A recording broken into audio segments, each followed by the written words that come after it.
Dagsnytt klokken 12. Politiet i Stavanger pågrep i går kveld 4 mennesker mistenkt for å drive med ulovlige radiosendinger.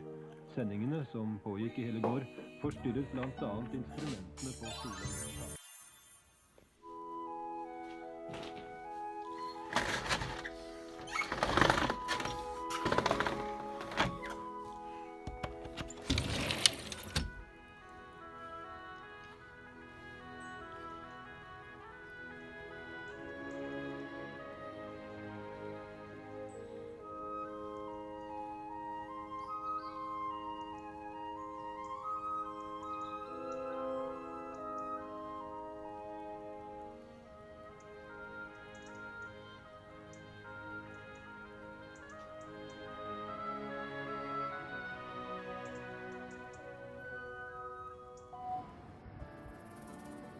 God morgen, her er vær fra Sømmegell. I dag blir det fint vær. Sola har ikke stått opp ennå, men det røyk.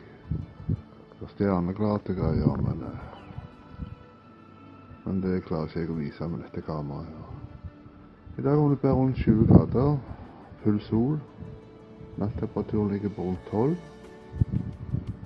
Og vinden kommer ligge på rundt 5-6 meter sekund. Akkurat nå blåser litt, men det skal bli roligere på dagen i dag. Så en riktig god dag alle sammen.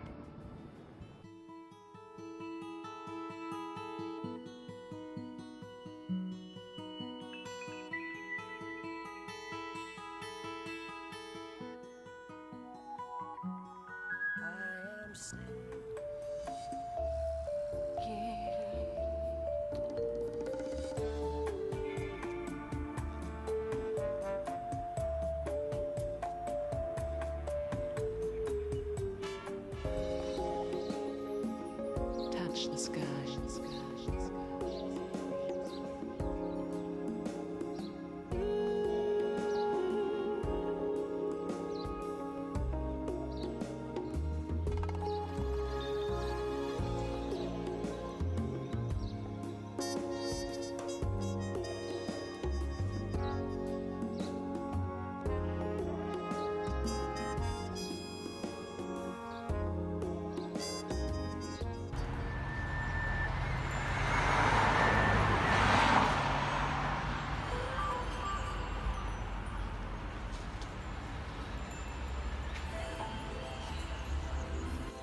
Her er en dør.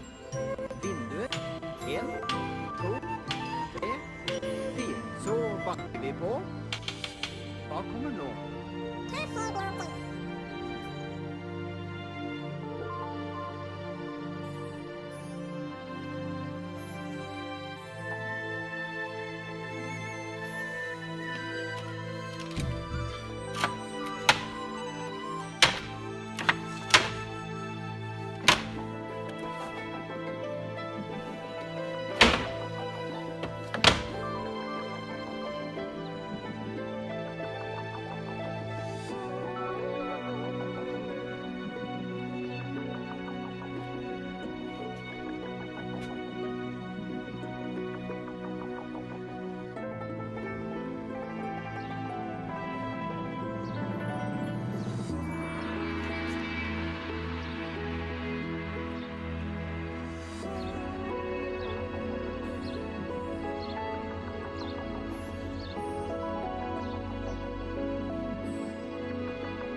Vi mener ikke i morgen, vi mener i dag.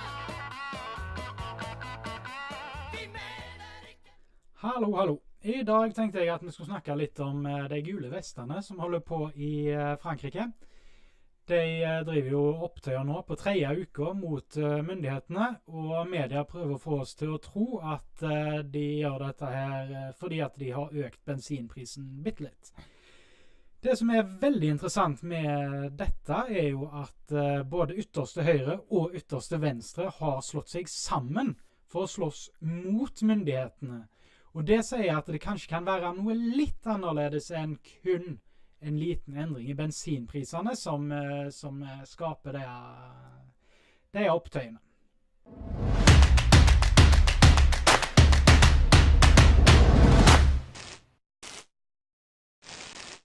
Vi mener ikke i morgen, vi mener i dag.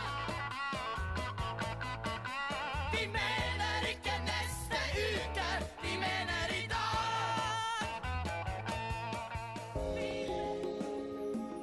Touch the sky.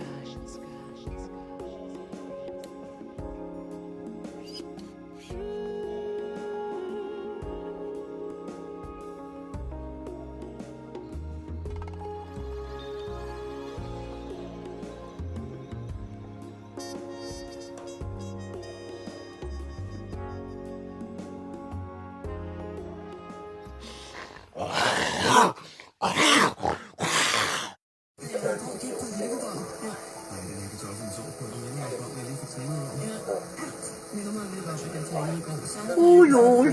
God jul! Ja, da, god jul! God jul!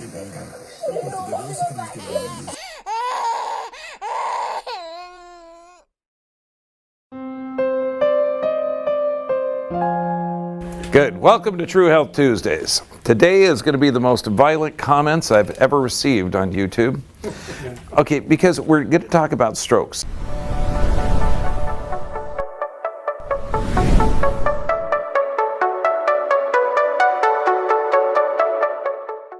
Now, there's a lot of misconceptions. We're going to go over the causes, and the causes literally are medications, toxic food, but basically unhealthy blood. Now, when you look at the prevalence of this, it's ridiculous. If I told you that a herd of water buffaloes, you're talking 5 out of 100, okay, are going to have a stroke, we'd think that there'd be something wrong. Okay, 33 million people in the world have strokes, okay? Second leading cause of death, fourth leading cause of death in America. A stroke happens every 40 seconds. So there's something wrong with this. Now, there's two types, but I want you to critically think, because that is completely not common in the medical world. So, they have this mantra. There's two different types of stroke, a hemorrhagic or thrombotic stroke. Really? Why? Okay, why do the blood vessels burst? And how come the arteries are the ones bursting and not the veins? Okay, when we look at this, and what is thrombotic?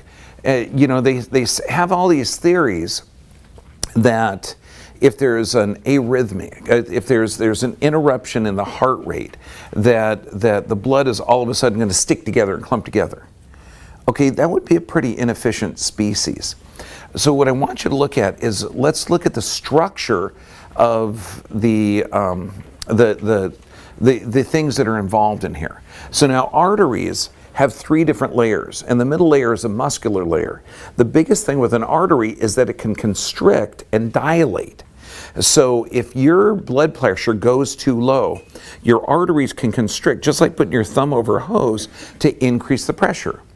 And this is also, you're going to see one of the reasons why medications cause strokes, because if you take a drug to lower your blood pressure actually does go low. And if it's too low, you're going to start to pass out, because you need a certain amount of pressure inside of the brain. So the arteries are going to constrict in order to elevate the blood pressure to keep the brain alive, because blood actually has a function. Now, clots don't form on the inside of the artery. Okay, you can see from this picture here that there's something a little bit different. Now, since an artery has a muscular layer, there's actually blood vessels that go from the lumen, or the space inside the artery, that supply that muscular layer. They're called vasovasorms, or blood vessels of the blood vessels. Now, anything that damages those little tiny blood vessels is going to weaken the wall. Now, the body, in its wisdom, is going to lay down a protective layer of calcium, cholesterol, and plaque, okay, to protect that weakened muscular area. Now, here's the problem. if you have an artery that has that arterial damage from some type of toxicity or deficiency, and then you take a drug to lower it, all of a sudden that artery constricts in order to raise blood pressure, then you're going to have a problem. Now the picture up on the left here of those little tiny round circles, that's a normal view of what blood is. Now blood, it's a biconcave disc. It's kind of like bolting two Frisbees together. Okay, and it's that because it has a huge surface area that holds more oxygen. It's just very efficient design. The problem is, if you have low stomach acid, toxic food or diet, the blood forms together in these things called roll of coin formation or rouleau coin formation. Now, you can imagine that if you've got a whole bunch of these little tiny discs, they're holding a ton of oxygen, so the blood's efficient. If you have rouleau coin formation, there's not a lot of surface area there, so the blood is not going to be efficient at what it does. Okay, so I'm walking you through this because when we're talking about strokes, blood does not clot in the arteries, it clumps in the arteries. So what's the difference mean? Let's look at the function of blood. Blood does a few things. Okay, it carries oxygen, it brings nutrients, eliminate waste products, vital to the immune system, it transports hormones. I mean, it has a function. And if this function, regulates pH, body temperature, if the blood isn't efficient at what it does, it requires more blood to get the job done. Okay? So let's just talk basic, uncommon sense. No, we used to say it common sense, but it's really uncommon sense because this involves critical thinking and actually using your mind. I mean, when we look at this, the Journal of the American Medical Association, when we're talking about blood pressure, it's one number for everyone, right? Okay? And what's the blood pressure number now? 120/80? No, I'm sorry, you're wrong. Okay, that was Joint National Committee of 7, okay, and it changed about a year and a half ago. It's now 159/95. Yes. Okay, so I just want to get you out of the Joint National Committee, okay? Understand that there's a building, white smoke comes out, and they have this book, and everybody's to buy. That's my Catholic upbringing. Okay, that's how they choose a pope. No, but you understand, okay, it doesn't make any sense either way. Okay, so here's a great study, 48,000 patients, and they found out, and these are patients with heart damage. So is their heart muscle good or not? Well, not good. Yeah, they got heart damage. It turns out that if they had higher blood pressure, systolic over 161, that they had less death rates. So let's use the critical thinking again. That means that the muscle's not very efficient, so it requires higher blood pressure to get that blood going through to carry the oxygen to do the function of the blood. Okay, does that make sense? Okay, so now when we look at this, here's a number of different, and I know the references are kind of small, but I had to pack them on this one thing. If you're taking beta blocker, angiotensin, blood pressure drugs that slow the heart down, does it help oxygen and nutrients flow to the system, or does it also slow that down? Slows it down. Okay, so this is critical thinking again. Okay, so now what caused the blood pressure to be higher in the first place? Was it that the blood wasn't healthy? Okay, so if the blood isn't healthy, your body adapting is going to have to elevate the pressure in order to have the blood do its functions. And sure enough, if you take drugs that slow down or lower that pressure, you're lowering down the efficiency of what the body is supposed to do. So early death from heart disease, cancer, diabetes, from chemically altering your physiology. Now this is the rub. This is where psychosis goes. You got blood that's inefficient at what it does. You still need to have oxygen and nutrients going to the tissue, right? Okay, so it's inefficient. So what has to happen to blood pressure? It has to go up. You've got arteries that used to be good and healthy, but through a diet of polyunsaturated fats, toxic food, and medications, it's now becoming smaller. So in order to get the same number of nutrients through that space, what has to happen to blood pressure? It has to go up. So when you're reading this literature over and over and over again, leading cause of stroke is high blood pressure. No, it's not. Leading cause of kidney disease is high blood pressure. No, it's not. That's foolishness. If you have inefficient blood, you have inefficient arteries, the body through its adaptive mechanism is going to raise blood pressure to have you survive, even though you're too stupid to eat proper nutrients. Okay? You know, I mean, you think that, you know, the 4 food groups and the Dairy Council. So, consistently, I've had so many patients say, oh man, I got a headache, it's hurting like crazy, and I checked my blood pressure and it was high. High blood pressure does not cause headaches, but pain will cause blood pressure to elevate. Okay, there's a big difference there. When you're working out in the gym, okay, you're lifting that weight, okay, your blood pressure's going up. Do you see these big tough guys put down the weight and say, oh God, I gotta stop. I get a headache. It was just my pressure was too high. No! Okay, let's use like common sense, okay? So now, then we have ignorant doctors like this. Okay, you may have heard, okay, from barbarians like this. Neck manipulation may be associated with a stroke. So this means chiropractic care can cause a stroke, according to this guy. Now, he said this a couple of years ago and it flipped me out. But, you know, of course, chair of neurology, so he should understand the nervous system. Chicago School of Medicine. Treatments involving neck manipulation may be associated with stroke, though it cannot be said with certainty that neck manipulations cause stroke. Okay, so let's actually look into that. Okay, for one, he's criminally misleading. He needs to be shot. Okay, Frank Silver, researcher, professor of medicine, Toronto University, they said they didn't see any association between chiropractic adjustments and stroke. So they looked into it a little bit deeper. It turns out for every 1 in 5.8 million adjustments, you can have damage. Okay, that's about 1 adjustment in every 48 careers.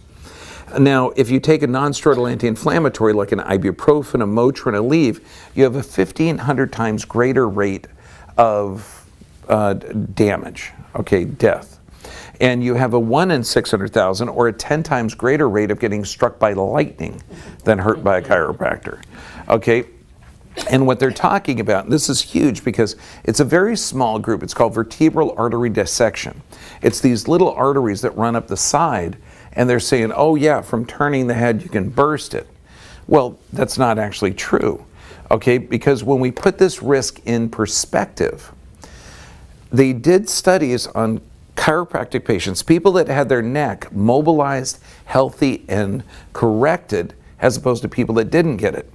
It turns out that the general population, and again, this is the medical world, so not people that are intelligent getting adjusted, their risk of stroke is about 2 in every 100,000.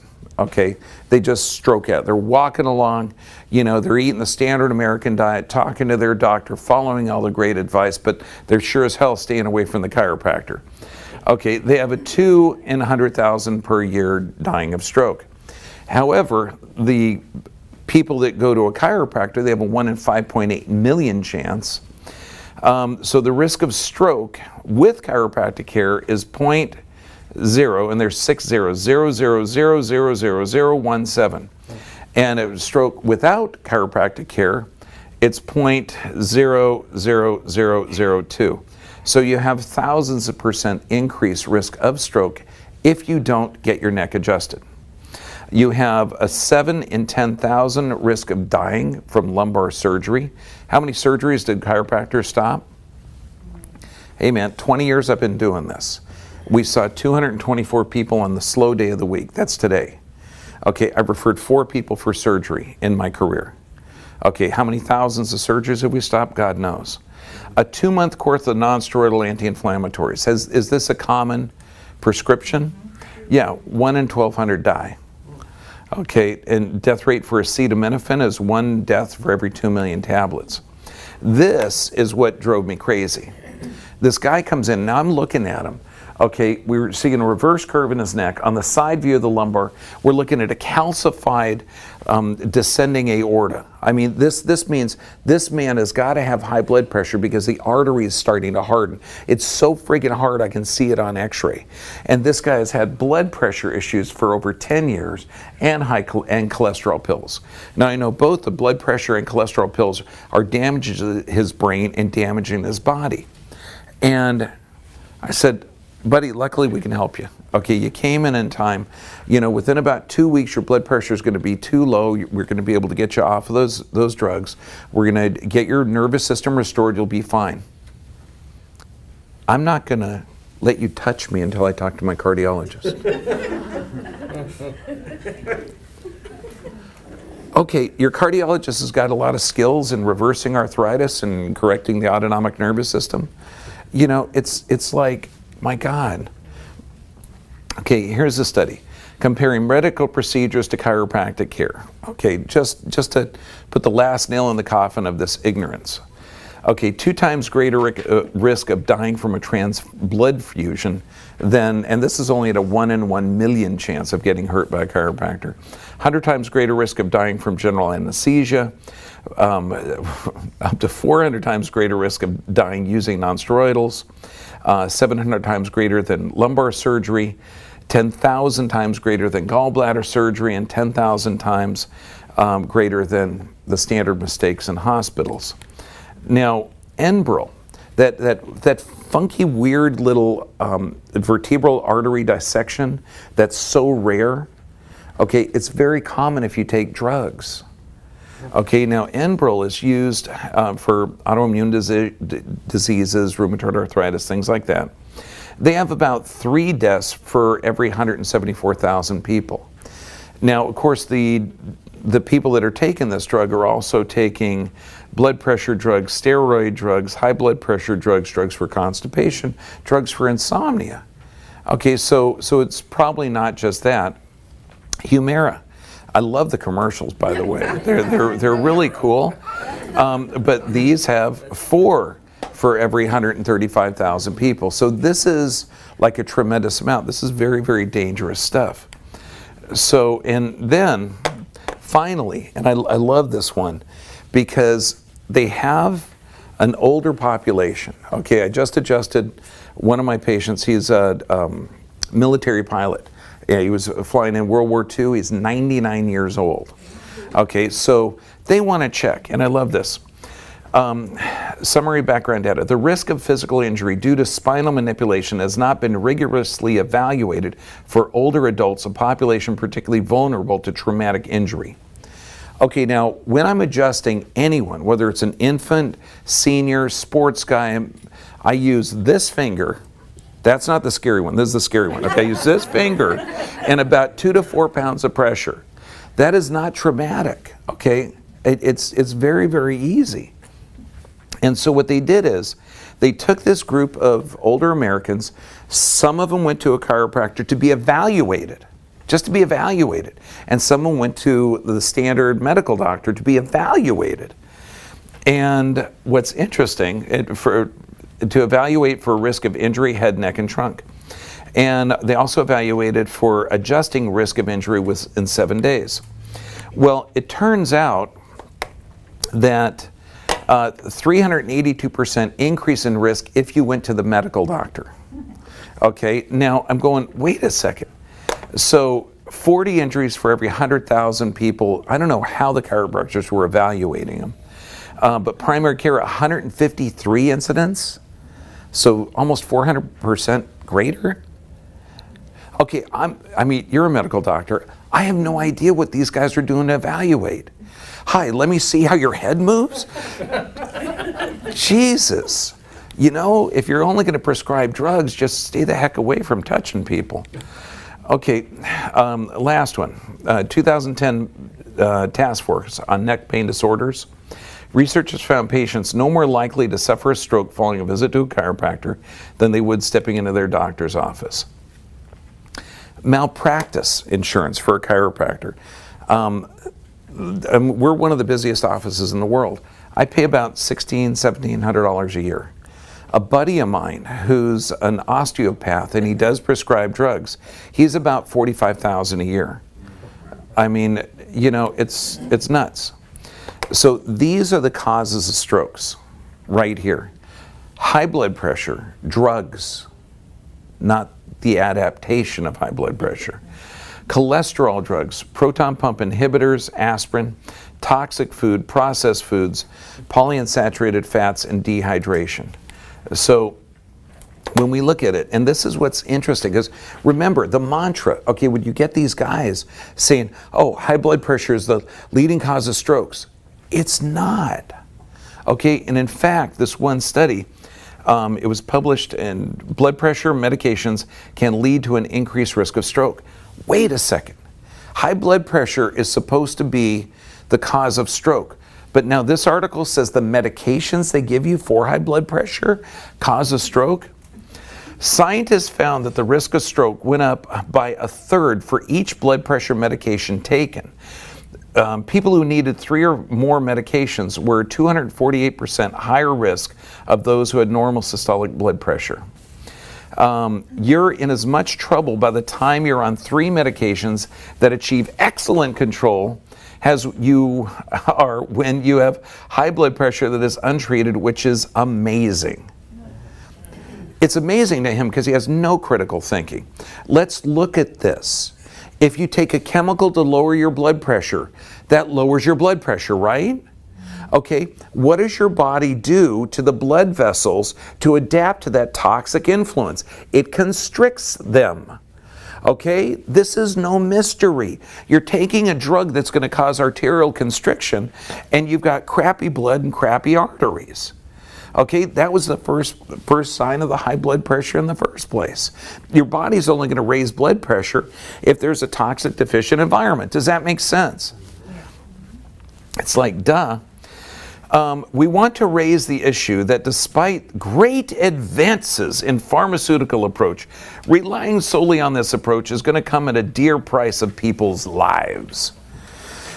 Yes, I know you're sick. I know you've got erectile dysfunction. I know you're depressed and anxious, but your blood pressure is normal, thank God. We have it under control.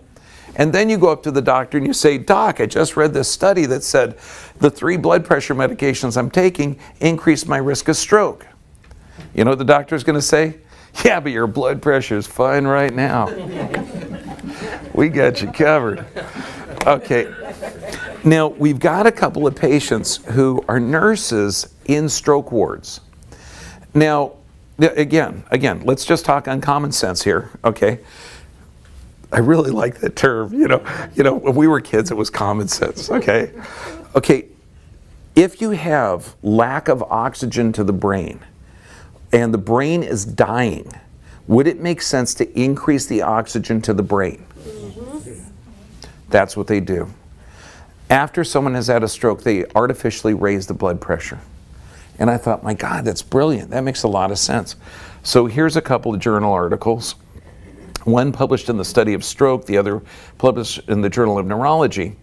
Induced hypertension. So they're counteracting, they're actually causing high blood pressure in here, is the standard therapy for cerebral ischemia, which means less oxygen in the brain. Okay, blood pressure should be pharmacologically increased in patients with hypotension and changing the neurologic symptoms. So they're talking about raising the blood pressure with an acute stroke not to exceed 200 millimeters of mercury. So when I get patients in here that say, yeah, man, I just got through exercise and I was worried, I took my blood pressure and it was, 160, 180, isn't that dangerous? I can say, no, man. What the studies show that if you've actually had a stroke, they want to raise your blood pressure systolic to over 200 or up to 200 to keep oxygen flowing to the tissue. Let's start respecting the body a little bit. Does that make, it kind of makes more sense to me. Cholesterol drugs increase your risk of stroke. Oh my God, I thought that's what they give you to prevent stroke. Well, not if you're common sense. Our analysis indicates that in settings of high recurrent intracerebral hemorrhage risk, avoiding statin therapy may be preferred. No kidding. Statins are commonly used. Boy. Yeah. Okay. If you got a sick sense of humor, they're comically used. Okay. They're commonly used to prevent heart attacks and strokes. However, as statins could increase the risk of second stroke in these patients, outweighing their heart benefits. Yeah, but at $11 billion, I mean, this is one of the most profitable drugs that the world's ever seen. Here's again, Mr. Fit. This is 350,000 people, 6 years long. This was a really, really thorough study. Despite the opposing relationships of cholesterol levels and ischemic and hemorrhagic strokes, the distribution of risk is not even across the cholesterol levels. In the large Mr. Fit trial, for example, stroke mortality was lowest between 180 and 200 cholesterol levels. Mortality substantially increased below 180 and above 240. It was the highest below 160 and above 300. Did your doctor tell you that? Okay, so we're talking about the function of blood, right? What's the function of cholesterol? Oh, cholesterol is a precursor to every hormone you make. Every glucocorticosteroid, mineralocorticosteroid, sex hormone. My God, this is like 70% of your brain. So if you don't have enough, you can't produce healthy tissue. If you have too much, it's in response to some type of tissue damage, hormonal assault, or some type of inflammatory condition that you need more cortisol. I mean, it's an intelligent response. Cholesterol levels are going to go way too high if you have tissue damage. You don't need to shut off the fire alarm. You need to fix the problem. Now, British Medical Journal, influence of cholesterol on survival after a stroke. Survival. Hemorrhagic, that's when the blood vessels burst, is more dangerous than the ischemic stroke. That's the clumping of the blood vessels or blood cells. A comparison of the two types showed that 7% of ischemic stroke victims die within a month, whereas 28% of hemorrhagic stroke victims die within the same period. Low cholesterol levels are associated with decreased survival rates. Decreased survival.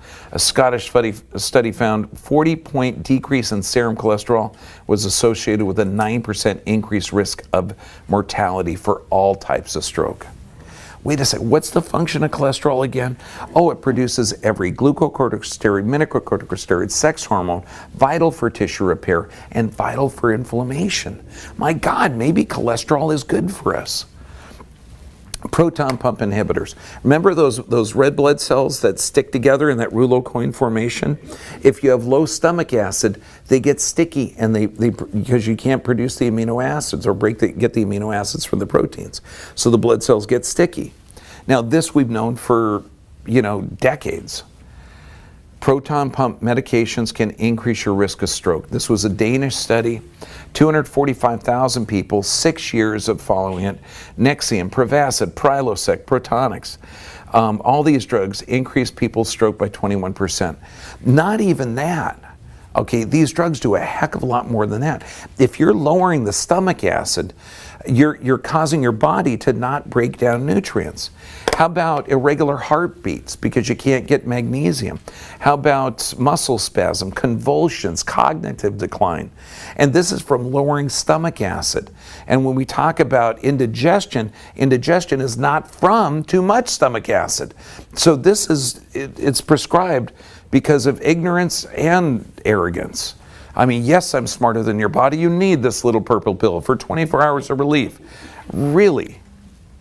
Aspirin a day for a healthy heart.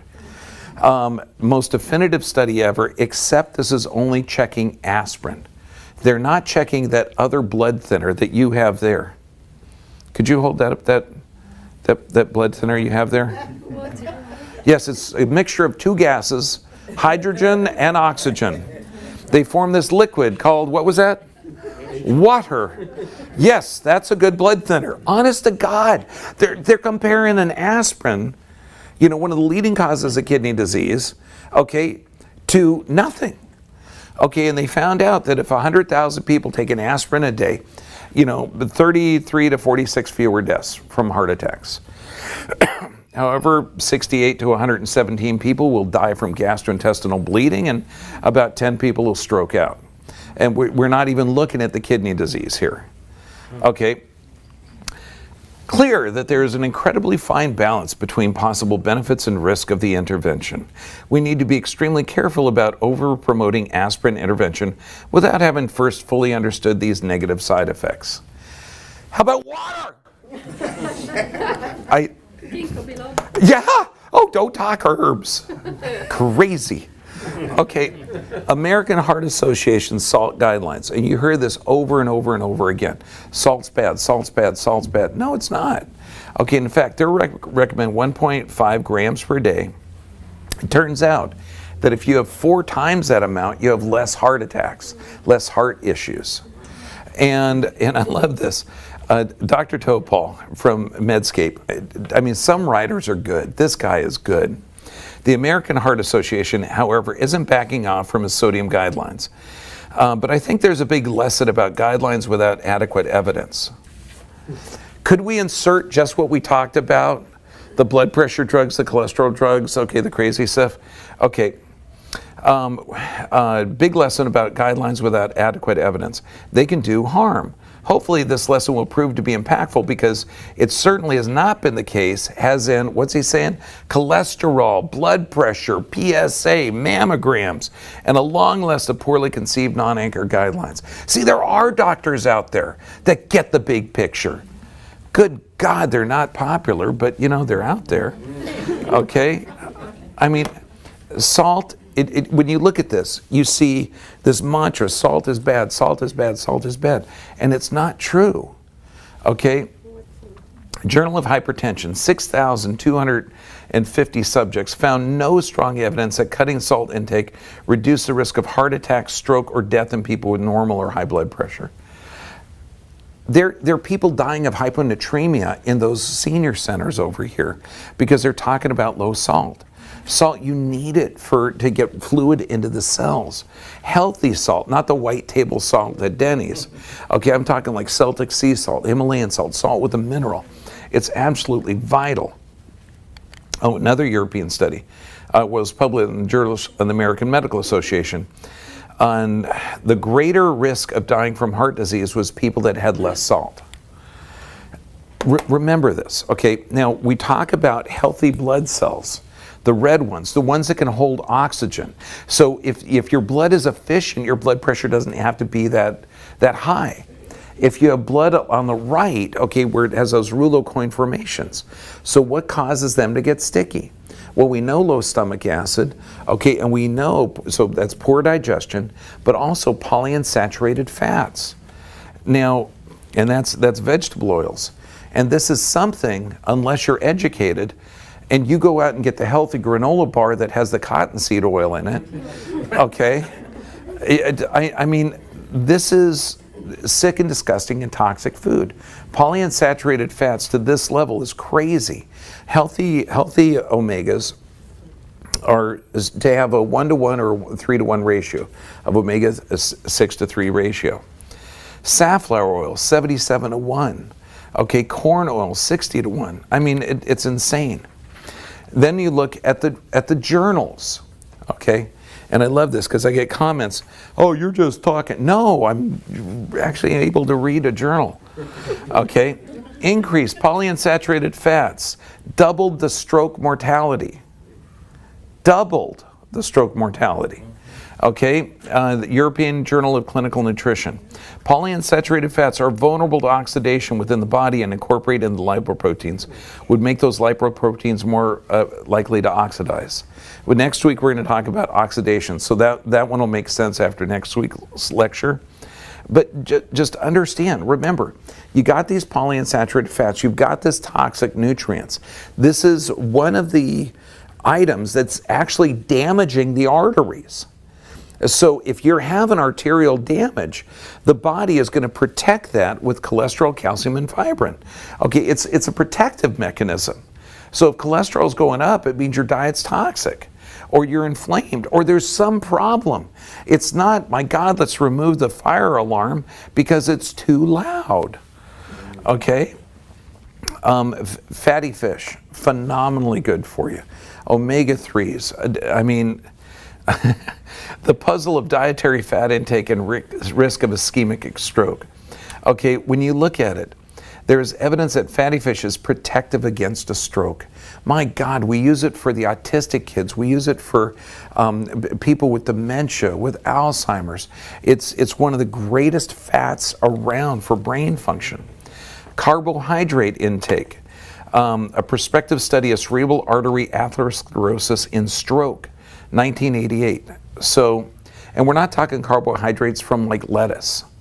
Okay, we're talking about from white bread, wheat bread, rolls, biscuits, pancakes, pizza dough, pasta, onions, buns. I mean, this is processed stuff. Okay, if you get the sprouted grains, I mean, you can have healthy bread, but we're not talking about that. We're talking about the poisonous stuff. Most frustrating thing is when we get a patient like this, and this is his before and after x-ray, you know he's hurting. So is his sleep poor or good? Poor. How's his gastric motility? Is he having 3 bowel movements a day, or is he toxic with 1? Okay, is his blood healthy or not healthy? So the doctor goes in and says, yeah, high blood pressure is the leading cause of strokes. It's not. It's the leading clue to people that are aware that your blood isn't healthy at what it does. Jesus, we got to fix the body, clean up the blood, clean up the act, and the body gets better. So this is what you do to protect yourself from strokes. Okay? Oh, no, I was going to put a sign up here that said, don't poison yourself. Okay? Fill your body with healthy nutrients. Okay? I mean, it really seems too simple, but that's what we got to do.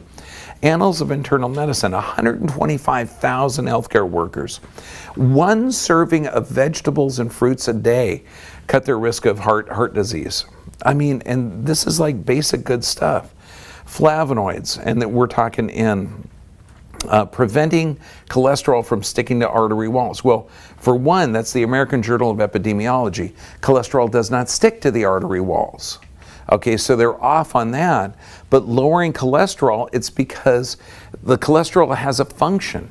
It's a major anti-inflammatory. What do you think plant products are? Major anti-inflammatory. They allow the body to function and to heal itself. Now, how about we clean the blood? Everybody knows fibers clean the intestinal tract. Those are the insoluble fibers. How about we actually find something that can clean the artery? Okay, and that's what juicing does.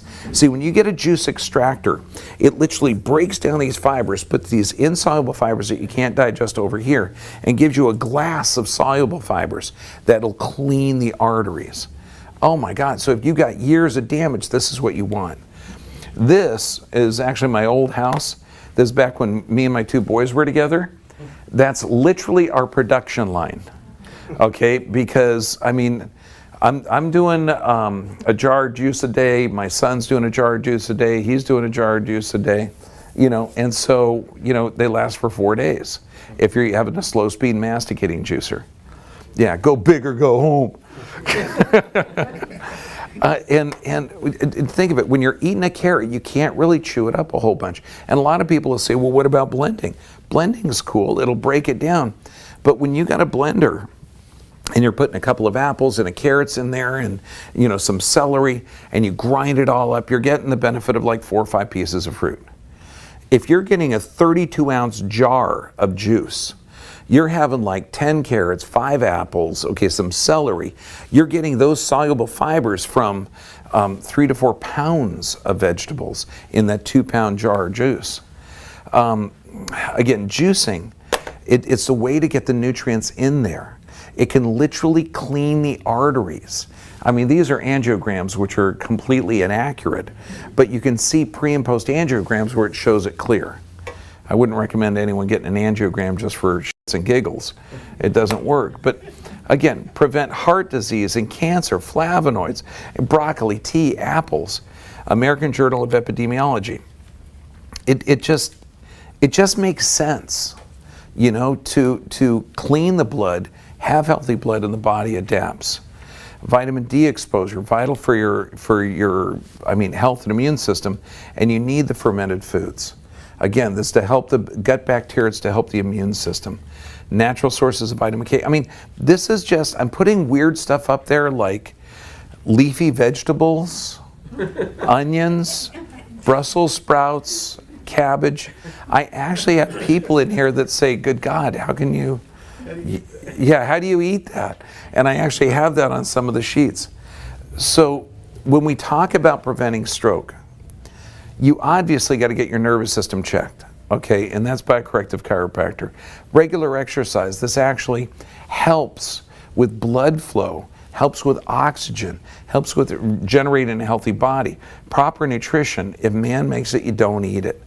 Deep sleep every night. If you have a chronic illness or chronic disease, I can almost guarantee that your sleeping sucks, okay? No, I sleep like 9 hours a night. Okay, really, how do you wake up? Well, I'm tired all the time. Okay, honest to God, I hear this every freaking day. Okay, yeah, and you can change sleep patterns. And then prayer and meditation. This is how to change your mental and emotional state, because emotions are chemicals secreted by how your brain perceives the environment. You pray and meditate every day, are you going to perceive the environment better? Yeah. Now, we do have a cruise coming up. This one's going to be in Europe. It's going to be a blast, okay? If you want to hang out, okay, in Barcelona, France, okay, and Italy for 8 days, we got some amazing speakers on it too. So, I mean, I really don't know. I think there's probably like 1 or 2 cabins left. Last time I heard there were 4 cabins last week, but this is fun. Okay, yeah, we're definitely going to work on strokes. Okay, now, yeah, well, they do have a martini bar that's kind of cool. Okay, and now, any questions? Yes, ma'am. Would ozone therapy help to better the blood? Zone therapy, what's that? Oh, ozone therapy. Oh, yeah. Oh, yeah, but you know, ozone is more like a critical thing. If you've been exposed to toxic chemicals, EDTA or chelation therapy is going to be ideal. Ozone therapy is going to be ideal. Hyperbaric chambers are going to be ideal. Yeah, so I mean, if you've been, you know, under the toxic care of a medical professional, not you, my brother. Okay, you're gonna need, you know, the forest is on fire. You're gonna need to put it out. So there's a lot of ways to oxygenate, clean the blood, hydrate the blood, but the body heals so fast. You're talking 120 days. Every red blood cell you got's brand new. Yeah, so just start tonight. You know, get deep sleep. You know, wake up with some juice in the morning, and you're gonna be fine. Yes, ma'am.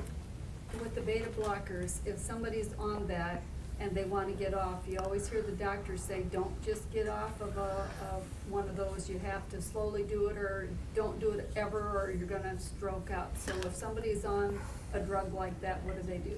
Oh, this is perfect. This is when I talk to doctors, you have to get the person to understand that the drug does not make them healthy. Okay? And you do it like this: sick people need drugs. Okay, so all of a sudden they think, oh, wait a second. Okay, and what would happen if a healthy person took that same beta blocker? They would get sick, and that's what they'll say. So you got to change their mindset, and then show them how to take blood pressure. And what, again, you got to walk people through, because we're talking uncommon sense. You know, do you want to take blood pressure when you're hiking upstairs, or when you just had 4 cups of coffee, or when you're bike riding? They'll say, no, of course not, because I want lower blood pressure.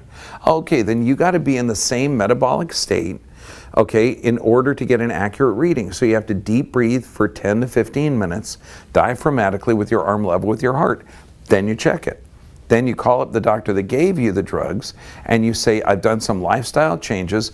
These are my numbers. Which one can I reduce? Because we know if you're taking 2 or 3 medications, your risk of stroke is just about tripled. Okay, so it's incredibly dangerous. And you call up the drug dealer, or the healthcare professional that is trying to raise your level of stroke. Okay, you know, I mean, and you say, doctor, I've made some lifestyle changes. Okay, and he'll say, cut 1 in half, do this, but check it. And then he'll scare the heck out of you by saying, you know, it's a silent killer and blah, blah, blah. Okay, and he'll say, yeah, I just saw Bergman's video. That's a scary one. Okay, so you know, you're just going to walk him through it. Okay, better yet, find a doctor that understands that your body is self-regulating and self-healing, and saying, look, man, I got this. Like the Whitaker Wellness Center over here in Newport Beach. I mean, the first thing they do is they get their patients checked by a chiropractor and get them off of the drugs. Okay, our patients, and I tell them, you talk to the doctor, he's going to say reduce it, you know, in half for 2 weeks. Then you call him up again, then he'll say stop one in 2 weeks. And, you know, it usually takes about a month and a half to get off 2 or 3, 4 drugs. You know, but we don't tell them to stop. We just educate them, show them how to check it, okay, and then they don't need it. Or you could buy this machine. It's called Respirate. It costs $350. And I actually got one once. It was fun. It has a thing that monitors your breathing, and you listen to a tube, and it causes you to deep breathe slowly for 15 minutes, and it's guaranteed to lower blood pressure when blood pressure medications aren't effective, FDA approved. Yeah, or save the $350, deep breathe for 10 minutes.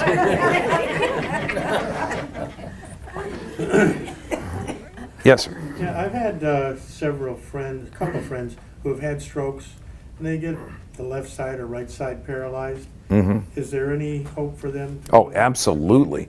There's a great study going on right now in India on chiropractic care to rehabilitate and get both halves of the brain to fire off correctly. Oh yeah, we get people in here all the time. Does it have to be done immediately? Well, the sooner the better. Because the brain functions like a battery, and it gets its charge from the normal position and motion of the vertebrae. So if you have an alteration in motion or sensory input, you want to get as quick an appropriate sensory input in there so you can start regenerating the connections. And in fact, just a few years ago, they found out that you can regenerate neurons, which is like, oh my God, that's so exciting. Because we used to think that the cells can grow an infinite number of connections, but now we know that the brain can actually regenerate cells. So after several years, that'll still even work? Yeah.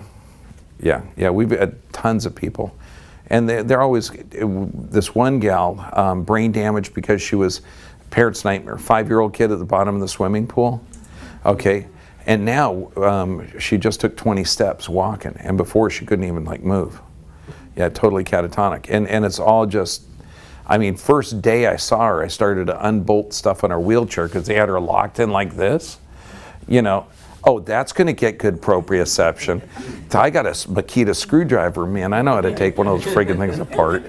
You know, she started to fall over, but, you know, I just said, hey, look, you know, let's challenge her more and push her around. Yeah, and she's doing better.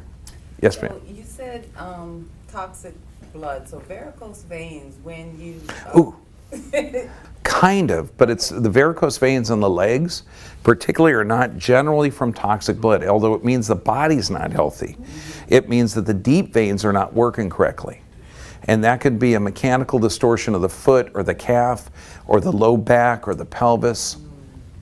Generally, because we're talking America, right? Yeah, the person's sick. Okay, they've got a toxic food, poor diet, you know, and the blood's not going to be healthy. So, you know, varicose veins on the legs, generally it's a mechanical distortion, but if they're an American, yeah, they're for sure sick. Yes, ma'am. Are there any tests you can take for an impending stroke, like you're going to have a stroke in 2 months or something? No, there's the best one would be a live blood cell analysis. And that would be the most accurate, because the standard blood cells or blood tests that they do, they compare it. Have you ever seen one? You've got your results and then this reference range. Yeah, that reference range is different at every lab. It changes 3 times a year. They take 100 people without a diagnosis, and that's your range. And so you're being compared to the sickest population the world's ever seen. Okay, so I hope your range isn't there. Okay, you know, and it's a snapshot in time. It just doesn't make any sense. It's different at every lab. Yeah, it's different. It doesn't make any sense. Live blood cell analysis is cool because you actually see the state of the cells. And honestly, you're going to have like a wonderment at how beautiful you are. You know, you see this little drop of blood, and it's like Wild Kingdom. I mean, you'll see these macrophages chewing up little bacteria. You know, you'll see all these cells, and they're all flowing in one direction. God, live blood cell analysis. It's really cool.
am sailing,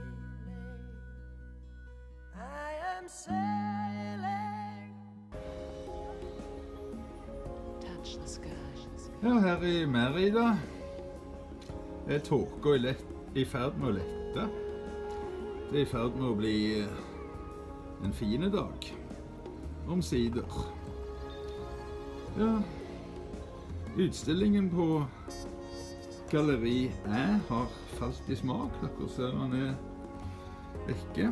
Det noen som har syntes at det var bra. Det nå enda litt is igjen. Men det går rett I veien. Så I løpet av en halvtime til en time nå, så tror jeg at vi har skyfri himmel her.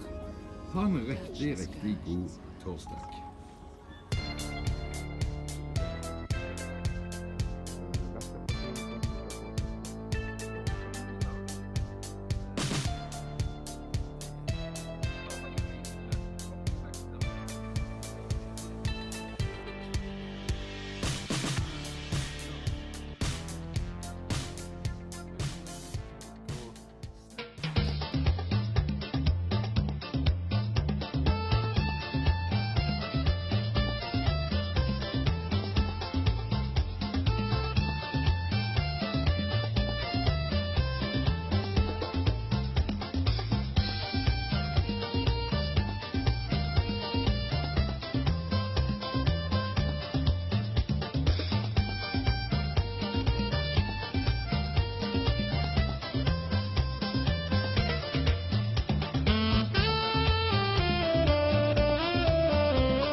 Tine, hun holder på med arbeid. Du er ferdig snart. God kveld.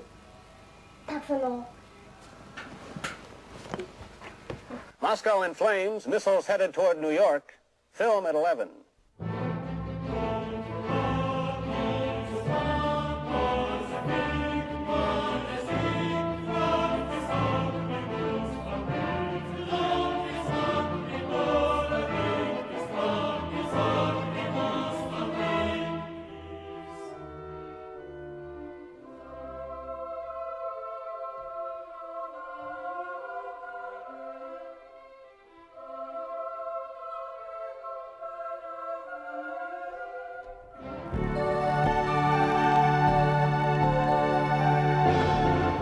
If you don't have any art, you're pretty much lost.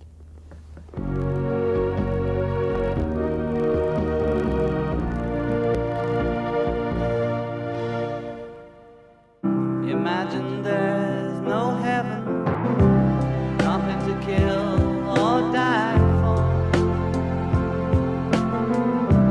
and no religion too. Imagine all the people living life in peace. All we are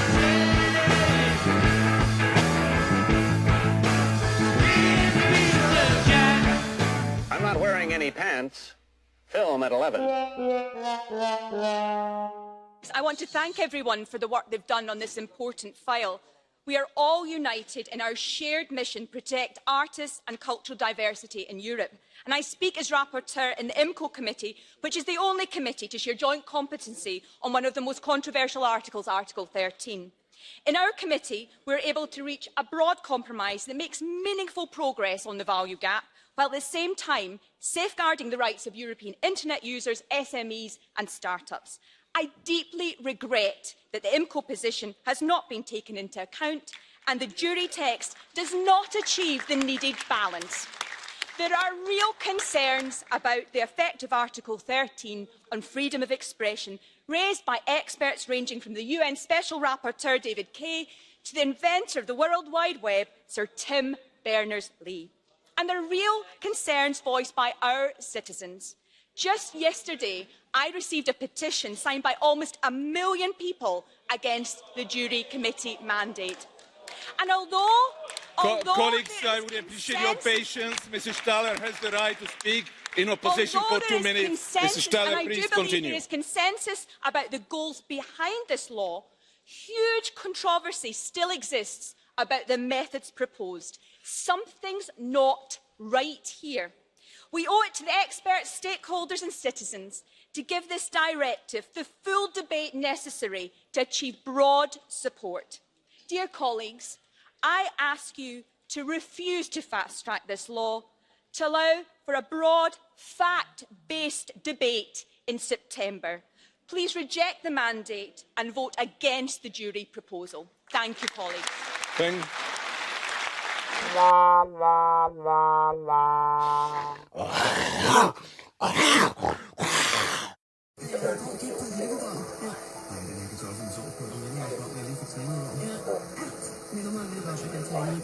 God jul!